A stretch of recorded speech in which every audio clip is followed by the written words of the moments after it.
Okay, we're going to continue on in our Father's Word. This is Daniel 3, verse 20. And he commanded certain mighty men of valor who were in his army to bind Shadrach, Meshach, and Abednego, and cast them into the burning fiery furnace.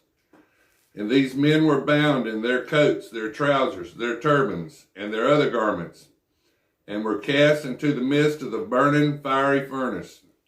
Therefore, because the king's command was urgent, and the furnace exceedingly hot, the flame of the fire killed those men who took up Shadrach, Meshach, and Abednego. And these three men, Shadrach, Meshach, and Abednego, fell down, bound in the midst of the burning fiery furnace.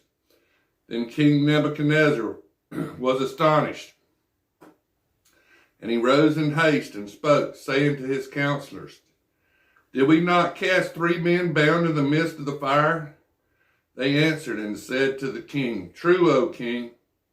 "Look," he answered, "I see four men loose, walking in the midst of the fire, and they are not hurt. And the form of the fourth is like the Son of God." So Jesus was in there walking around with Shadrach, Meshach, and Abednego in the fiery furnace, and not a hair was singed on him. Then Nebuchadnezzar went near the mouth of the burning fiery furnace and spoke, said, "Shadrach, Meshach, and Abednego, servants of the Most High God, come out here." Then Shadrach, Meshach, and Abednego came from the midst of the fire. And the satraps, the administrators, governors, and the king's counselors gathered together, and they saw these men on whose bodies the fire had no power. The hair on their head was not singed, nor were the garments affected, and the smell of fire was not on them.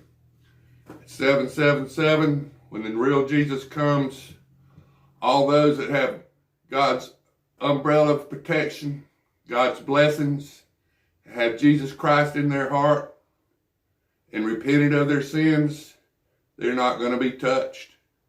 They're going to have Jesus Christ covering over their heads. Nebuchadnezzar spoke, saying, "Blessed be the God of Shadrach, Meshach, and Abednego, who sent his angel and delivered his servants, who trusted in him, that they have frustrated the king's word and yielded their bodies, that they should not serve nor worship any god except their own God.